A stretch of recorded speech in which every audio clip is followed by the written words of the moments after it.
Taateewwan waraanaa guyyaa guyyaa fi sa'aatiidhaan jijjiiramaatti jiru baha giddu galeessaa keessatti. Ameerikaan haga guyyaa kaleessaatti humna lafoo addaa, humna galaanaa fi humna komaandoo gara baha giddu galeessaatti ergitee jirti.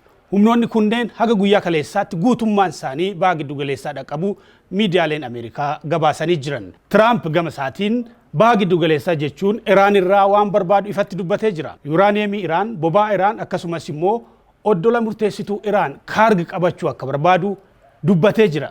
Ameerikaan haala kamiin waan kana hunda gochuu dandeessi? Gaaffii ijoon Ameerikaan lafa Iraan humna lafootii weeraruu dandeessi kan jedhudha. Dhimma kanarratti gabaasaaleen bahan maal agarsiisu viidiyoo kana keessatti isinitti himna. Gaazexaan The Washington Post maxxansa isaa sanbata duraa bitootessa 28 baaseen waraanni Ameerikaa Iraan keessatti opereeshinii lafoo torbaanotaaf turu raawwachuuf qophiitti jiraachuu barreesse. Akka gaazexaa kanaatti opereeshiniin kun muddama jabaa waraana fuulleetii miti. Gaazexaan kun dabalee qondaala United States tokko maqaasaa osoo dhayin wabeeffateen Pentagon loltoota 3,500 bobbaasuu danda'a jedhe. Akka gabaasa The Washington Post kanaatti opereeshiniin kun weerara guutuu Iraan irratti banuu miti. Haleellaa xiqqaa daangaa lafa Iraan keessatti humnoota addaatii fi gurmuu waraanaa kaan hirmaachisuun raawwatamu ta'a. Egaa tarkaanfiiwwan kunneen wayita waraanni United States baha giddu galeessaa keessatti dabalaa jirutti ta'a jechuudha. Dooniin waraanaa Ameerikaa kan waraana lafoo fi humna makaanaayizii gaggeessitu USS Tripoli jedhamtu sanbata duraa bitootessa 28 baha giddu galeessaa geessee jirti. USS Tripoli doonii waraanaa helikopteraa fi tuuta humna galaanarraa 3,500 baattudha. Dhimma kanarratti gaazexaan British The Guardian Washington gara baha giddu galeessaatti loltoota 1,000 lakkaa'aman humna galaanarraa fi humna komaandoo bobbaasuun qophii waraanaa ifaa agarsiisaa jedhe. Gabaasi kun Iraan waliin haasaan dippiloomaasii godhamaa jiru of kaluu dadhabuu akeekaas jedhee jira. Kuni ammas humna lafootiin Iraan seenuun haal duree wayii qabaachuu akka danda'uu fi shakkisiisaa ta'uu mul'isa. Iraanonni United States karoora loltoota lafootiin biyya isaanii seenuu akka qabdu quba qabu. Gaaffii lammeessoon warra Iraan ilaallata. Tarii humni lafoo Ameerikaa dachii Iraan kan weeraru yoo ta'e warri Iraan of dagatanii jiru moo qophaa'anii jiru kan jedhudha.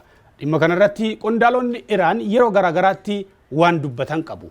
Ministeerri dhimma alaa Iraan Abbaas Araakchii eegaa jirraa jedhan miidiyaa Ameerikaa irratti asiin dura yeroo gaafatamanitti humni Ameerikaa jechuunis humni lafoo dachii Iraan yoo weerare Iraan maal gooti waan jedhu irratti ofirra eegaa jirraa jechuun dubbatan. Gama biraatiin afyaa'iin paarlaamaa Iraan tibbana dhimma kana irratti haasaa godhaniin humni Ameerikaa dachii Iraan kan weeraru yoo ta'e ibidda itti roobsinaa jechuun dhaadatanii jiran.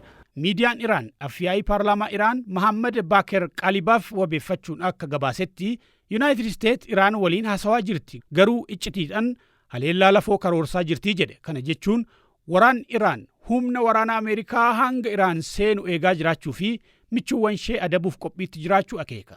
Opereeshiniin lafoo Iraan keessatti raawwatamu kamuu yoo jiraate miidhaa akka qabaatu yaaddoon jira akka ogeeyyii waraanaa jedhanitti.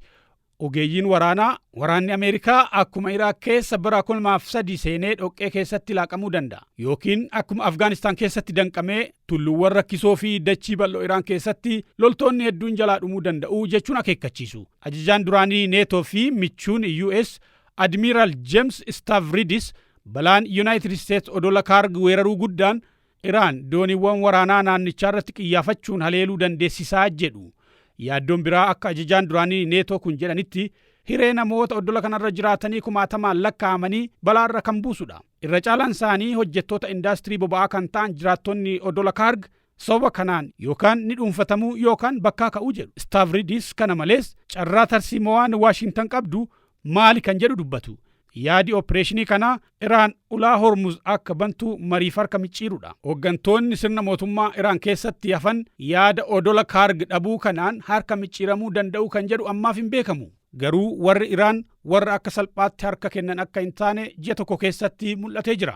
Ameerikaa fi Iraan gidduu dhimma dippiloomaasii jechuunis waraana kana ilaalchisee furmaata dippiloomaasii fiduu irratti walamantaan hin jiru. Keessumaa warri Iraan Ameerikaa dhimma kanarratti hedduu komatu. Maaliif jennaan Ameerikaan yeroo garaagaraatti Iraan wajjin marii gaggeessuudhaan duubaan nu waraantee jirti jedhan.